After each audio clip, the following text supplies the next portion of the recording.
श्री गणेशाय नमः। श्री सीतारामाभ्यां नमः। श्री हनुमते नमः। श्री उमापते नमः। श्री गुरुवे नमः। सब संतन की जय जय। जय जय सीताराम। राधे श्याम।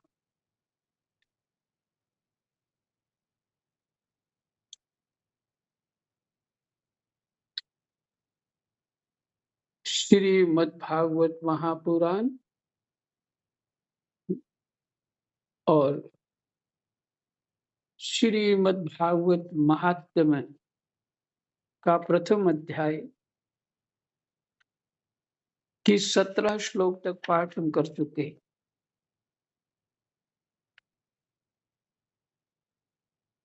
18वां श्लोक जो है, पूर्व काल में श्रीमद् भागवत के श्रवण से ही राजा परीक्षित की मुक्ति देखकर ब्रह्मा जी को भी बड़ा आश्चर्य हुआ था। देखिए, बात आश्चर्य की तो है ही है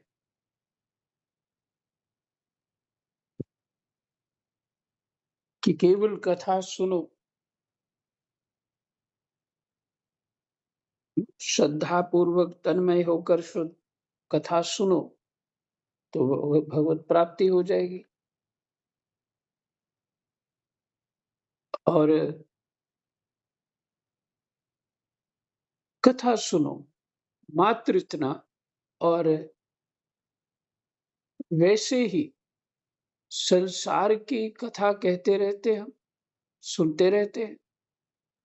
आपस में जो बातचीत इधर उधर की होती है तो वो भी कुछ हानि लाभ तो करती ही होगी ना।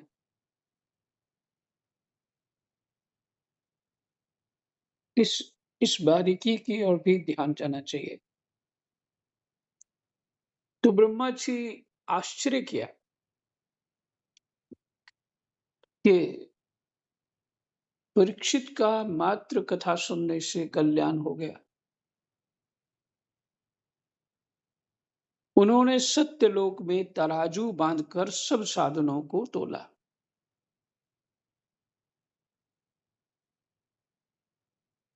अब तोलना तो कोई तराजू वाली बात तो नहीं होगी, यहां तक समझ आती है। लेकिन ये जो उनके पास इसका विज्ञान है सृष्टि का, उसके आधार पर ही उन्होंने इसका निर्णय लिया।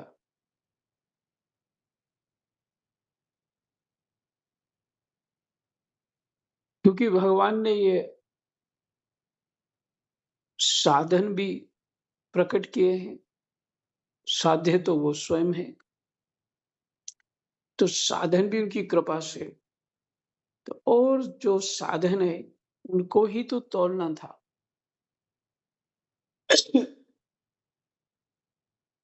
तो इतना सरल तो कोई हो ही नहीं सकता ना कि आप कथा सुने और भगवत प्राप्ति हो जाए।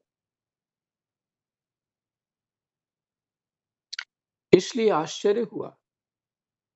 कहते हैं सत्यलोक में ब्रह्मा जी रहते, तराजू बांधकर सब साधनों को तोला, अन्य सभी साधन तौल में हल्के पड़ गए। अपने महत्व के कारण भागवत ही सबसे भारी रहा। यह देखकर सभी ऋषियों को बड़ा विस्मय हुआ।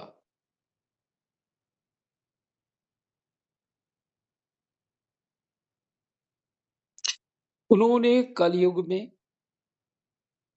इस भगवत रूप भागवत शास्त्र को ही पढ़ने सुनने से तत्काल मोक्ष देने वाला निश्चय किया। इस घटना के बाद भी विचार हुआ, ये भी तो हो सकता है कि कथा सुनी हो, कारण कुछ और बन गया हो तो कल्याण हो गया। पर समस्त ऋषियों ने इस बात के लिए आश्चर्य भी किया उन्होंने और इसी को निश्चय किया कि यही साधन जो है भगवत प्राप्ति कराने वाला है।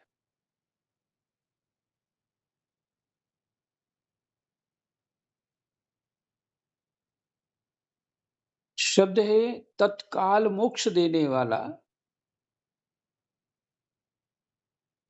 निश्चय किया।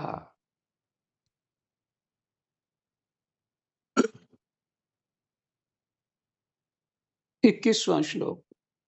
सप्ताह विधि से श्रवण करने पर यह निश्चय भक्ति प्रदान करता है।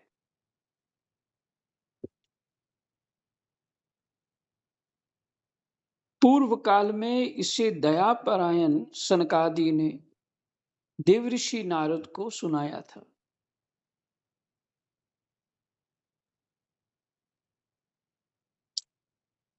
यद्यपि देवऋषि ने पहले ब्रह्मा जी के मुख से इसे श्रवण कर लिया था, तथापि सप्ताह श्रवण की विधि तो उन्हें सनकादि ने ही बताई थी। सप्ताह श्रवण की विधि, मुझे इसमें एक मुख्य बात जो लगती है, एक सप्ताह भर आपने कोई और चिंतन नहीं करना है, केवल श्रवण करना है।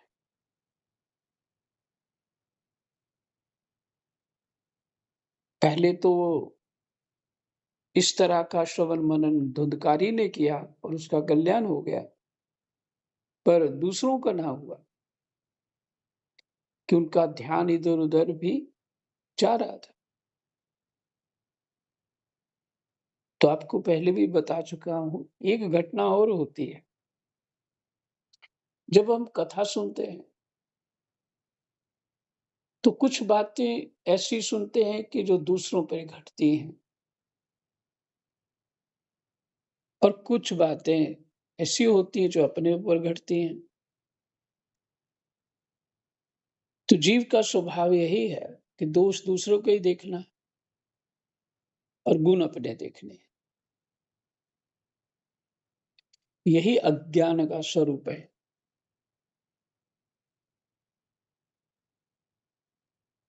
तो ये सुनना नहीं हुआ। ऐसे बाकी लोग सुन रहे थे, उनका कल्याण नहीं हुआ।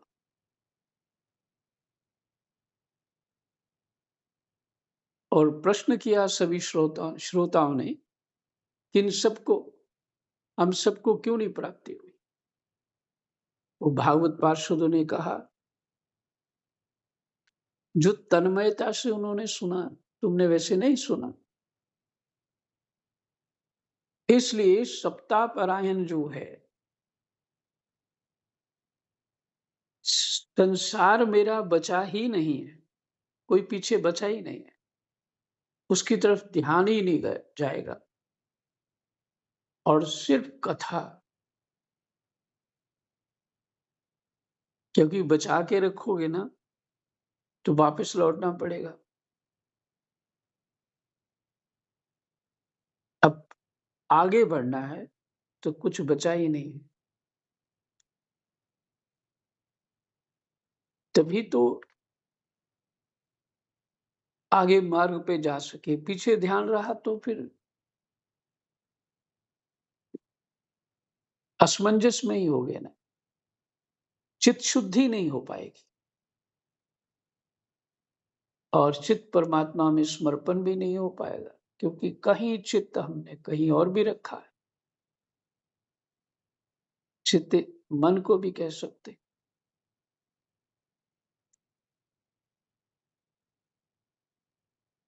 तो इसलिए कल्याण नहीं हुआ। ये आपने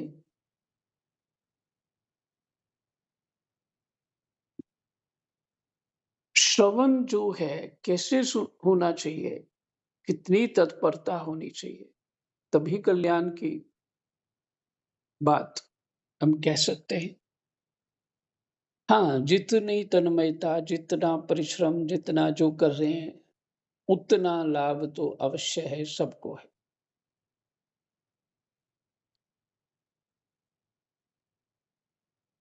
सप्ताह विधि से श्रवण करने पर यह निश्चय ही भक्ति प्रदान करता है।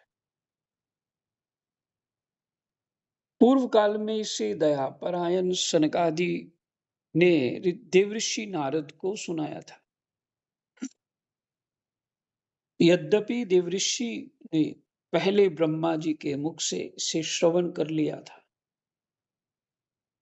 तथापि सप्ताह श्रवण की विधि तो उन्होंने सनकादि ने ही बताई थी।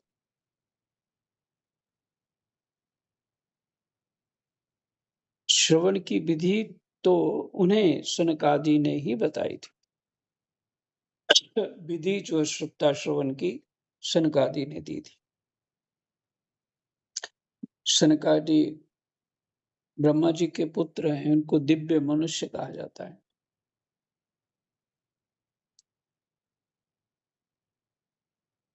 शौनक जी ने पूछा, सांसारिक प्रपंच से मुक्त एवं विचरणशील नारद जी का सनकादि के साथ संयोग कहाँ हुआ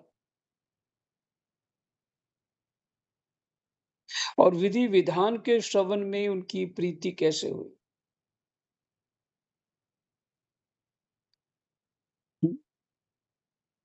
शौनक जी ने यह दूसरी बार प्रश्न किया।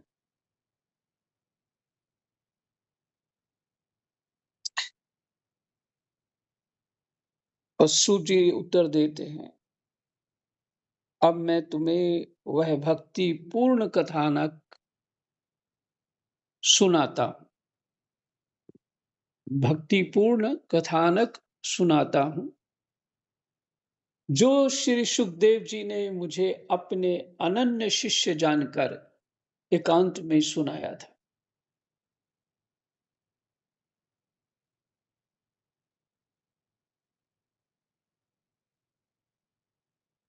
सुखदेव जी के शिष्य हैं, जो श्री सुखदेव जी ने मुझे अपना अनन्य शिष्य जानकर एकांत में सुनाया था। एक दिन विशालापुरी में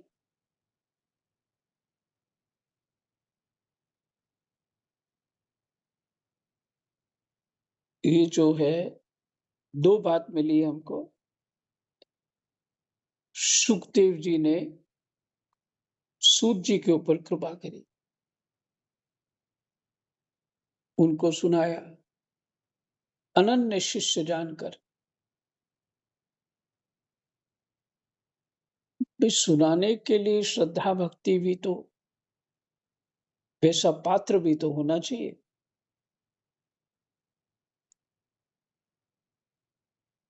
भागवत जी कथा भगवत प्राप्ति के लिए है और हम दौड़ रहे हों पुण्य प्राप्ति के लिए।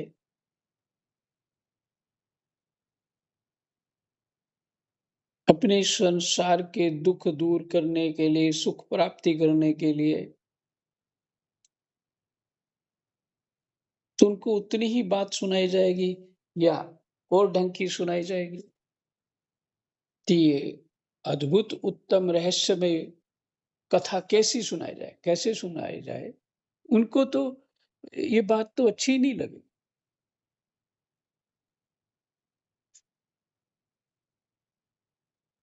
एक दिन विशालापुरी में वे चारों निर्मल ऋषि सत्संग के लिए आए। वहां उन्होंने नारद जी को देखा।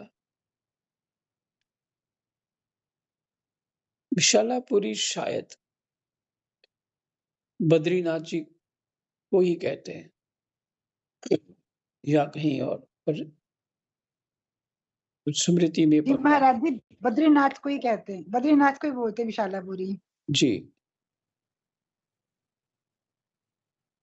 सनकादि ने पूछा, ब्राह्मण, आपका मुख उदास क्यों हो रहा है? आप चिंतातुर कैसे हैं? इतनी जल्दी जल्दी आप कहाँ जा रहे हैं? और आपका आगमन कहाँ से हो रहा है? किधर से आए हो? किधर जा रहे हो? इस समय तो आप उस पुरुष के समान व्याकुल जान पड़ते हैं जिसका सारा धन लुट गया हो। आप जैसे आसक्ति रहित पुरुषों के लिए यह उचित नहीं है। इसका कारण बतलाइए।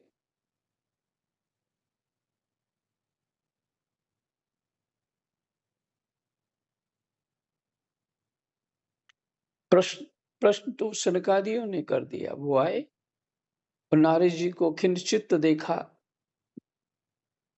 और पूछ लिया। और जानते हैं नारद जी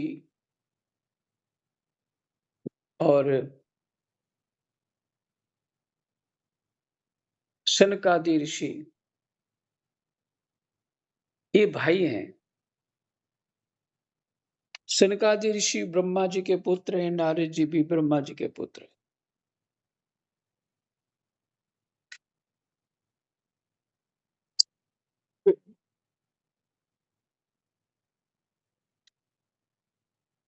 अब नारद जी क्या कहते हैं? नारद जी ने कहा, मैं सर्वोत्तम लोक समझकर पृथ्वी में आया था। इस लोक की प्रशंसा तो पृथ्वी लोक की देवताओं के बीच भी है। तो सर्वोत्तम लोक समझकर पृथ्वी में आया था। यहाँ पुष्कर, प्रयाग, काशी, गोदावरी, गोदावरी मैंने नासिक, हरिद्वार, कुरुक्षेत्र, श्रीरंग और सेतुबंध, रामेश्वरम आदि कई तीर्थों में मैं इधर उधर विचरता रहा, किंतु मुझे कहीं भी मन को संतोष देने वाली शांति नहीं मिली।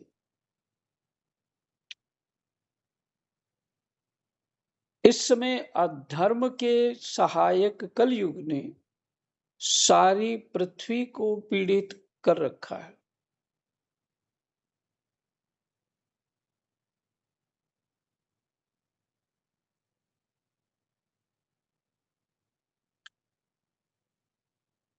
अधर्म के सहायक कलयुग ने सारी पृथ्वी को पीड़ित कर रखा है।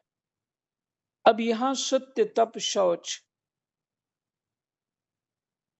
सत्य तप शौच मैंने बाहर भीतर की पवित्रता, दया, दान आदि कुछ भी नहीं है। बेचारे जीव केवल अपना पेट पालने में लगे हुए हैं।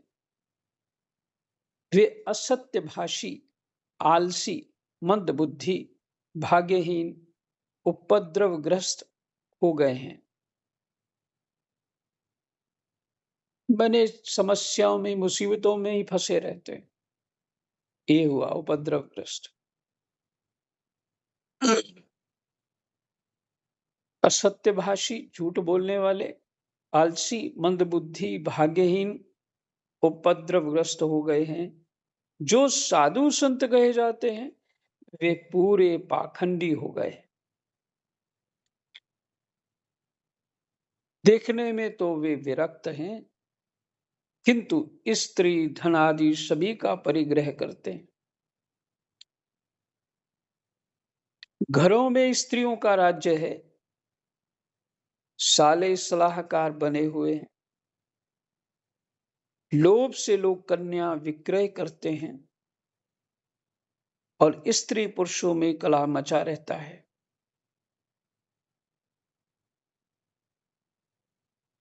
अब घर घर में ही पति पत्नी कलह होता ही रहता है। महात्माओं के आश्रम, तीर्थ और नदियों पर यवनों, विधर्मियों का, माने मुसलमानों का अधिकार हो गया है। उन दुष्टों ने बहुत से देवालय भी नष्ट कर दिए हैं। इस समय यहाँ ना कोई योगी है, न सिद्ध है, न ज्ञानी है और न सत्कर्म करने वाला ही है। सारे साधन इस समय कली रूप दावानल ने जलकर भस्म हो गए हैं। राम राम। दावानल से जलकर भस्म हो गए सारे साधन, इस समय कलिरूप दावानल से जलकर भस्म हो गए। इस कलयुग में सभी देशवासी बाजारों में अन्न बेचने लगे हैं। ब्राह्मण लोग पैसा लेकर वेद पढ़ाते हैं और स्त्रियां वेश्यावृत्ति से निर्वाह करने लगी।